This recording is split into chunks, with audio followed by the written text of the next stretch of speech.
I would like to welcome the Office of the President led by Executive Secretary Salvador Mejaldea, Senior Deputy Executive Secretary Michael Ong, Deputy Executive Secretary Albert Bernardo, Deputy Executive Secretary Brian Fernandez, Deputy Executive Secretary Ryan Alvin Acosta, Yusek Mara Quirol, Asek Kim Uy, and Rizalina Hustol, Deputy Executive Secretary for Finance and Administration, joining us via WebEx, and Yusek Ferdinand Cui of PMS, who is with us virtually via WebEx, Director Socorro Aidinan, Christmas Dulay from PMS also. I also acknowledge the presence of Senator Sani Angara, our chairman of Finance. May we now request the committee secretary to read into the record the presence of our resource persons here. Committee secretary, kindly acknowledge the resource persons. Good morning, Mr. Chair. For the Office of the President, we have the following physically present resource persons: Executive Secretary Salvador C. Medialdea, Deputy Executive Secretary Alberto Bernardo, Deputy Executive Secretary Jill Brian Fernandez, Deputy Executive Secretary Ryan Alvin Acosta, Undersecretary Maria Victoria Esquerol, Assistant Secretary Kim Raisa Ouy via Cisco Webex, Deputy Executive Secretary Rizalina Hustol, and Undersecretary Ricardo P. Bernabe. From the Presidential Management Staff, we have Sir Ferdinand Cui Jr., Acting PMS Head, Assistant Secretary Maria Vivian R. Puno, Director Clemencia A. Kabugayan, Director Maria Irene B. Calingo, Director Ronicia M. Gosengfiao, Director Randolph A. Pascasio, Director May Jean A. Narne, Director Socorro Q. Aidinan, who is also present here, Acting Director Sheila Ritz C. Gatchalian, Acting Director Joaquin S. Santiago, Director Dominga R. Flores, Acting Director Joaquin Romeo S. Santiago, Acting Director Maria Christine A. Yulo, Assistant Director Cherry Pai Felice M. Maraya, Acting Assistant Director Vivian M. Vargas, Attorney Julius P. Alegrado, Attorney Roman Chino A. Ramos, Ms. Milagros C. Cabanit, Sir George Michael R. Regino, Ms. Carmela Alva D. Cabardo, Ms. Christmas T. Dulay. That's all, Mr. Chair.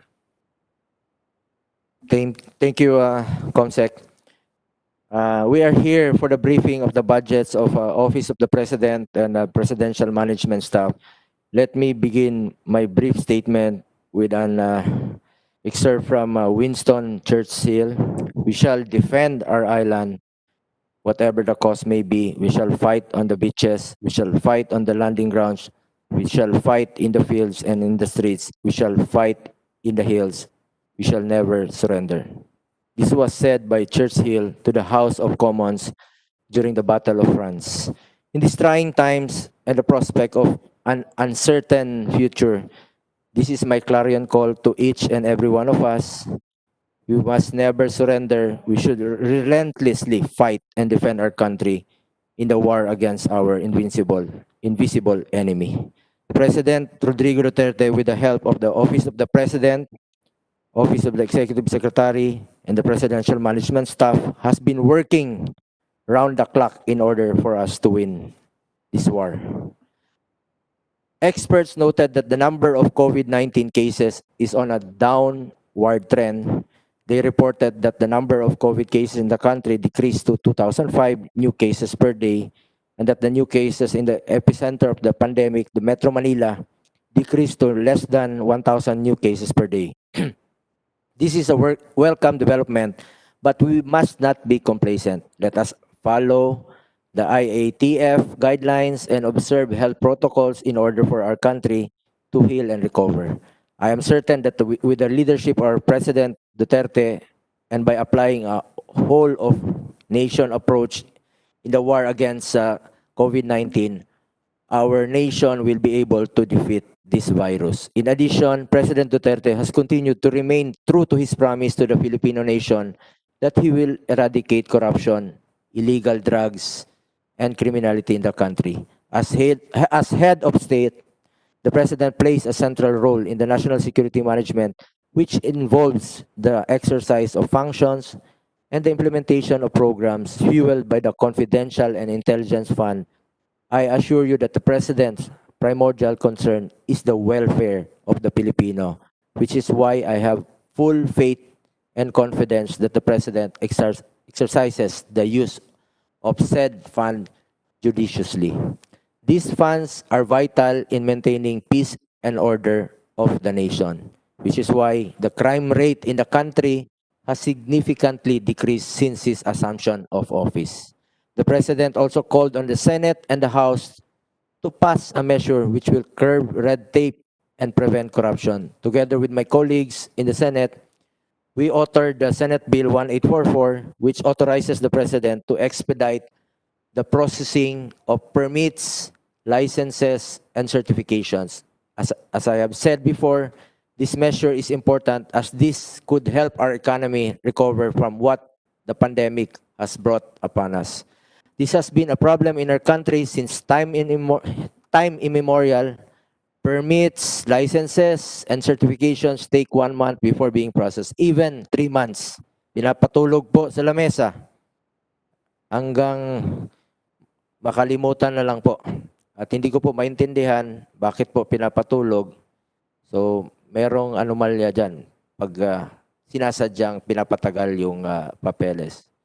When they can be done in 1 week or even 3 days, we have to take radical measures and simplify the requirements and steps of doing business in our country. I also believe that by doing so, we can also cut corruption. I renew my call to the unscrupulous and corrupt government officials. Mahiya naman kayo. Ang kakapal na mukha nyo. Pag hindi kayo umayos at tumigil, talagang yayariin po kayo. Totoo po yun. Ipapakain sa inyo ang perang ninakaw ninyo mula sa taong bayan. Talagang kakainin nyo yung pastillas na yan na pera ang alaman. Antayin nyo lang po. Pare-parehas po tayong Pilipino, magtulungan at magmalasakit at magbayanihan po tayo. I laud President Duterte for issuing a proclamation order that calls for a special session of Congress to ensure the timely passage of the proposed 4.5 trillion national budget for 2021. We cannot afford to operate on a reenacted budget next year. While there is still an ongoing pandemic, a reenacted budget will be unresponsive to the needs of the Filipino people. Where will we get government funding for COVID-19 recovery measures such as purchase of vaccines, testing equipment, medical equipment, and PPEs for our frontliners? Kulang pa nga ang nandyan sa budget sa ngayon. Where will we get funding for the construction of quarantine and medical facilities such as hospitals and health centers? How will we revive our economy? How will we provide reprieve to those who lost their jobs? How will we provide funding for the shift to blended learning? How will we help the returning OFWs and those who want to return to their provinces? How will we return to our normal way of life if our budget will not be responsive to the needs of the current situation? These are just some of the reasons why I am with the President in his call for the timely passage of the 2021 national budget. As a legislator, I pleaded to the President to certify the budget as urgent. I challenged my fellow legislators in the House and the Senate to work together so that we can pass the budget on time. Ituloy-tuloy natin ang trabaho para maipasa ang budget na kailangan ng mga Pilipino ngayon para makabangon muli. Hindi naman tayo mga estudyante na kailangan pang mag-recess or mag-suspend. Tapusin na natin ito, ipasa na natin ang dapat ipasa Huwag na natin ipasa sa ating mga kapwa Pilipino ang burden. Huwag po nating pahirapan pa ang naghihirap at yung mga mahihirap. For these reasons, and as the Office of the President is the chief implementer and exercises oversight functions of the executive, I express my full support to the budget of the Office of the President and its technical assistance arm, presidential management staff. Thank you, Committee Secretary.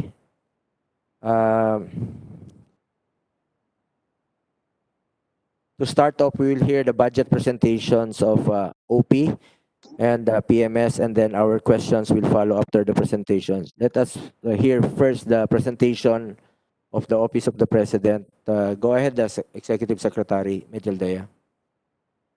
Morning, sir.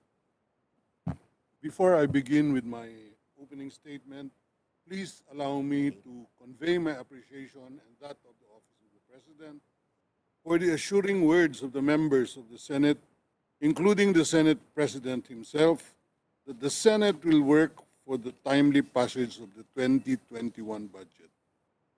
We recognize that the passage of the budget is not an easy task. It requires the participation and cooperation of all government. Every department, office, and instrumentality of government appears before the legislative branch to justify our respective budgets. Our programs, activities, and outputs are scrutinized to ensure that the public will be given the service they deserve.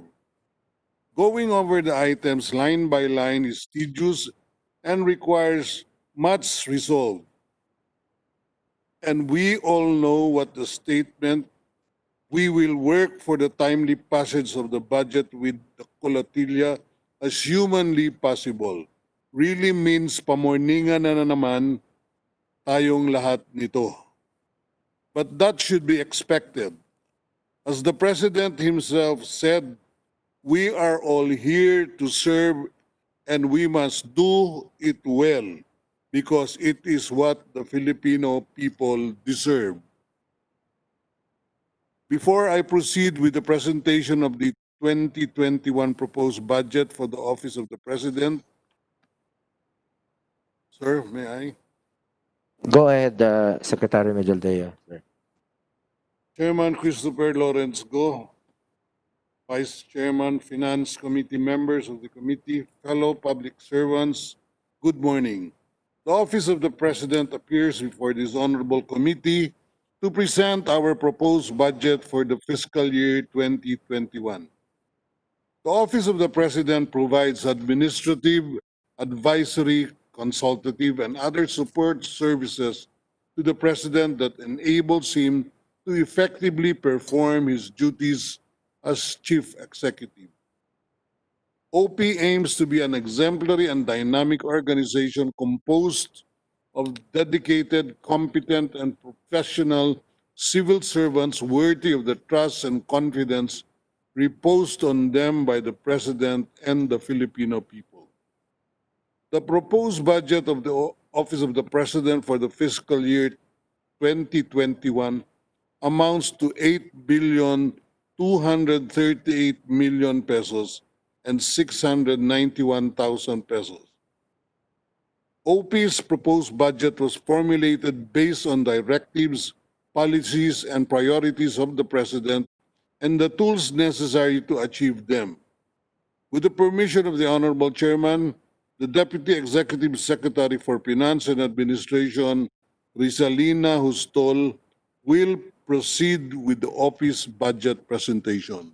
Thank you, Mr. Chairman. Thank you, Secretary Medjaldea. Would like to acknowledge the presence virtually our ever supportive small brother in the Senate, Senator, our Majority Floor Leader, Senator Mig Subiri. He is the small brother because Senator Drilon is our big brother in the Senate, just like you, Secretary Medjaldea, our big brother in the executive.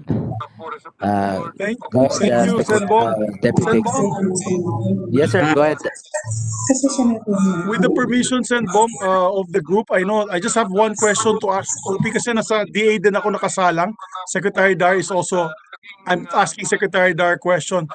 Wala po akong problema sa pondo ng ES Medialdia. Mahal na mahal ko yan. Yan ang big brother ko. Sorry, Senbong, hindi ka na big brother ko. Siya talaga big brother ko.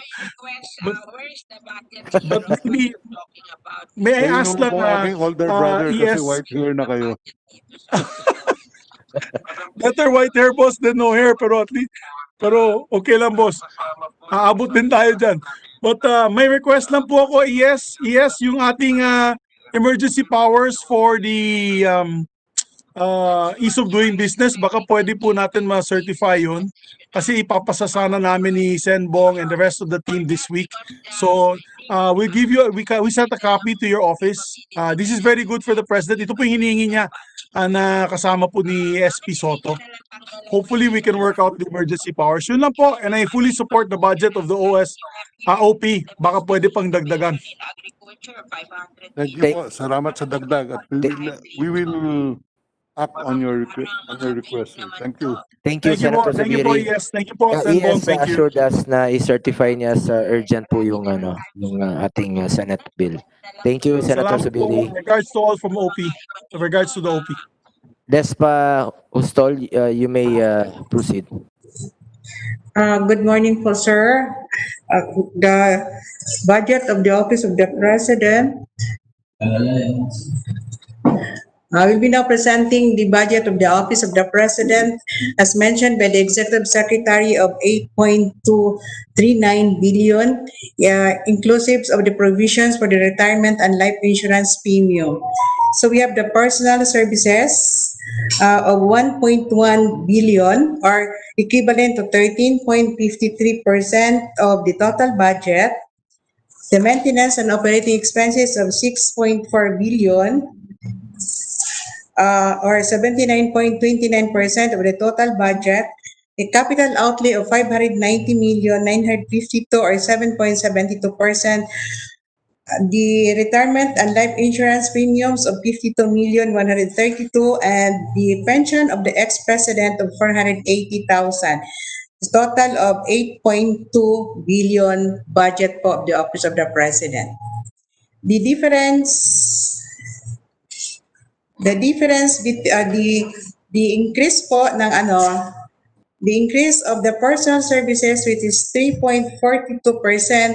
This pertains to the implementation of the second tranche of the salary standardization law, and the decrease of the maintenance and operating expenses of equivalent to 3.21% or 215,326 million due to the decrease in the traveling expenses po.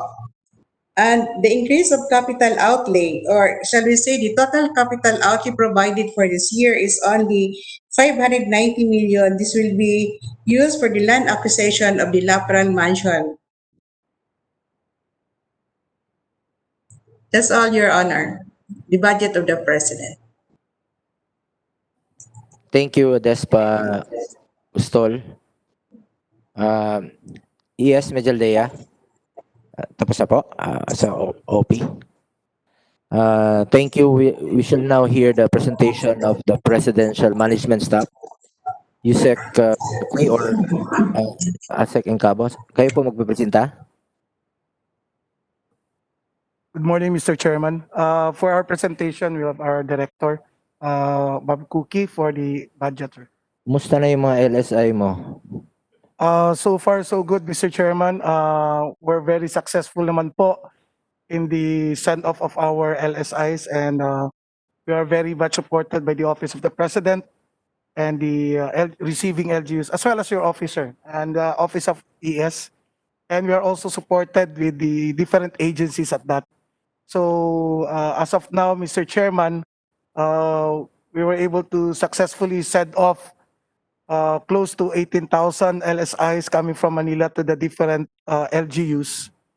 More so, Mr. Chairman, that we have some regional movements of the LSIs from in terms of inter-provincial and inter-regional movements po. And most likely, Mr. Chairman, we're close to 150,000 LSIs all over the Philippines have been successfully transported po. Salamat.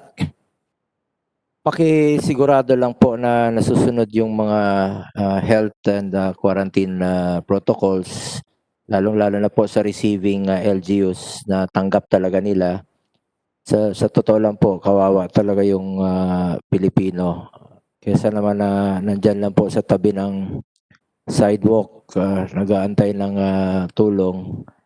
At importante makauwi sila sa kanilang mga pamilya kung saan may tutulong po sa kanila kesa nakahilera lang sila sa sidewalk nag-aantay ng tulong dito sa Metro Manila.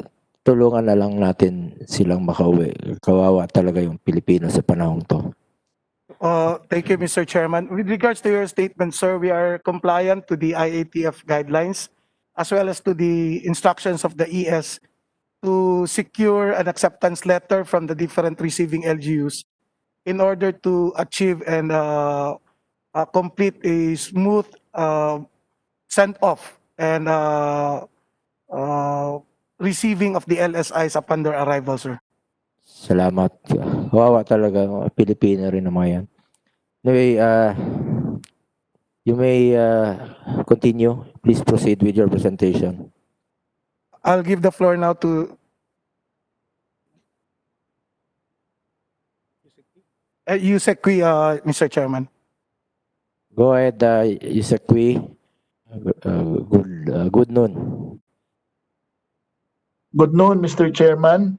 Good noon, Chairman Sani. Good noon, colleagues, the Office of the President. Amidst these very challenging times, the presidential management staff continuously and steadfastly endeavors to provide the same brand of PMS service for the presidency, the cabinet, and the Filipino people. And for the year 2021, Mr. Chairman, your honors, our proposed budget as approved by the DBM is at 715.649 million. Just an 8 million increase over the current years. And may I direct the floor, Mr. Chair, to Director Socorro Aidinan to present with your indulgence.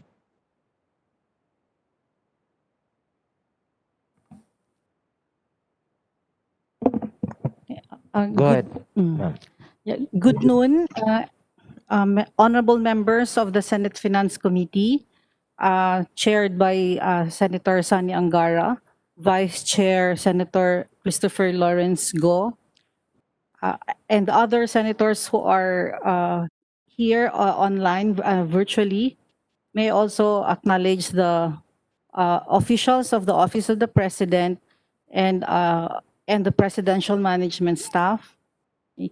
The proposed budget of the Presidential Management Staff for 2021 is only 1.5% higher than the current year's budget of 707.46 million.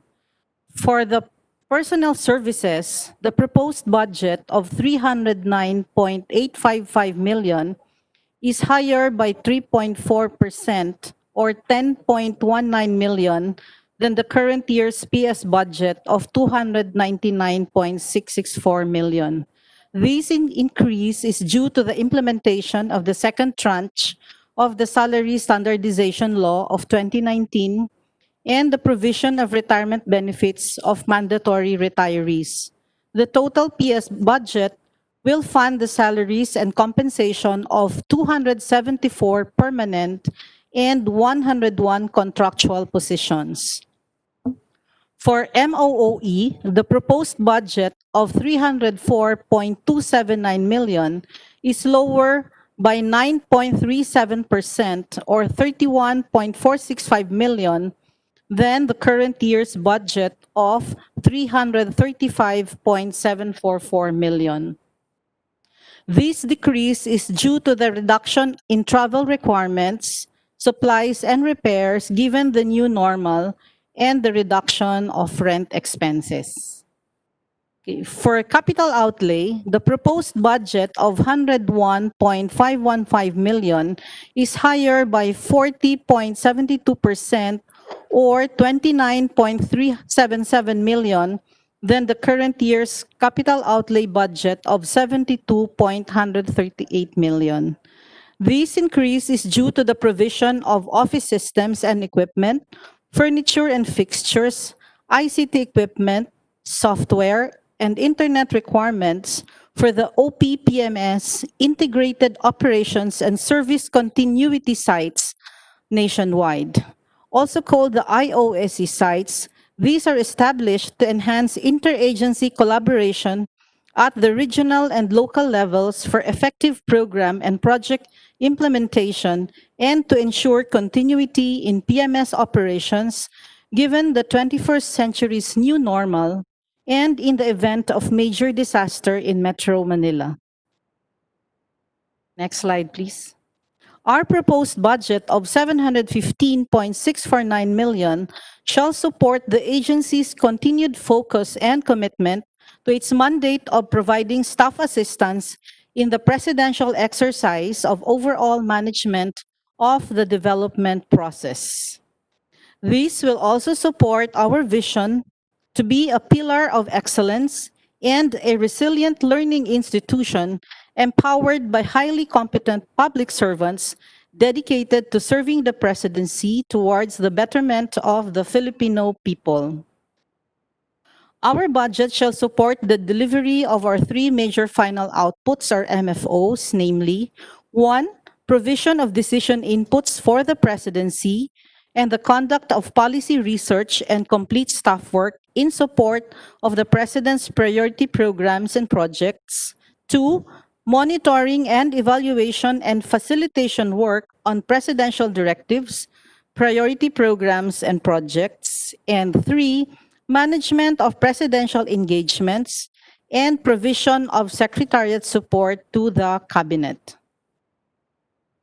Shown on screen are the highlights of our accomplishment in the last 4 years, from July 2016 to June 2020.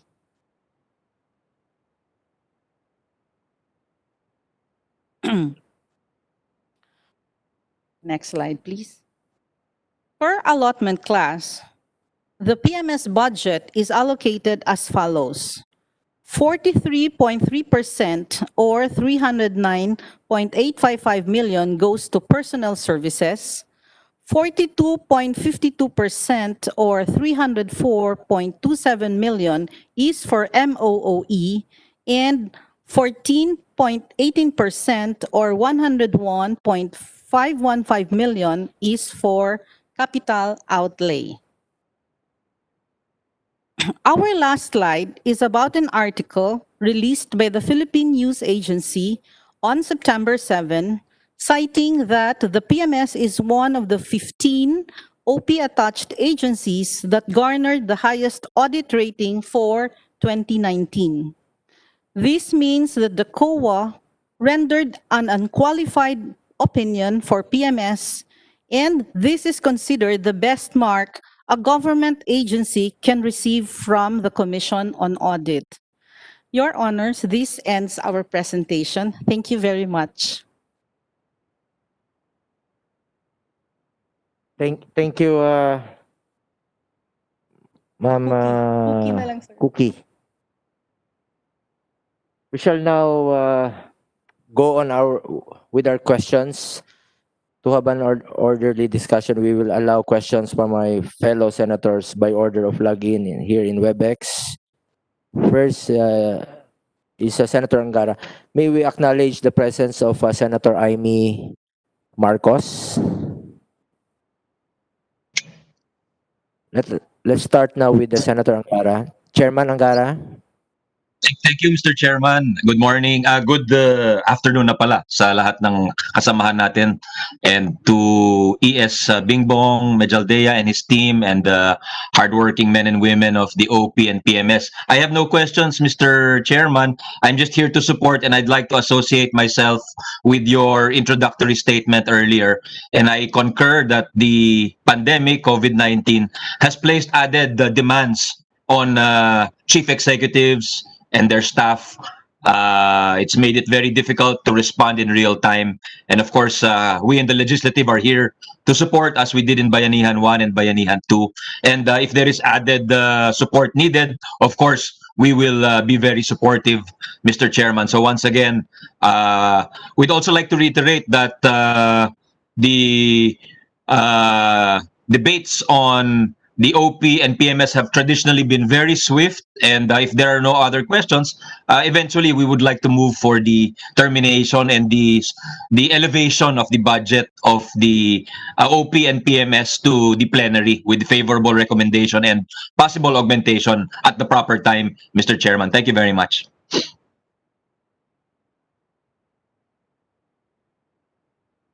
Senator Amy, are you still online? Nawala. Move to approve, Mr. Chair. Okay. No more questions. With no other senators wishing to ask questions, the budgets of the Office of the President and the Presidential Management Staff are hereby approved on the committee level and are deemed submitted to plenary. Taking into consideration the discussions today, thank you to Executive Secretary, sa lahat po nandito. Salamat sa inyo, our resource persons and senators who join us today. This hearing is hereby suspended. Thank you. Thank you and good day, Mr. Chairman. Thank you, Mr. Chairman. Thank you, Chairman Sani. Maraming salamat po. Thank you, Yusek Andy. Salamat sa Thank you. mga nasa online. Thank you. Thank you, yes. Thank you.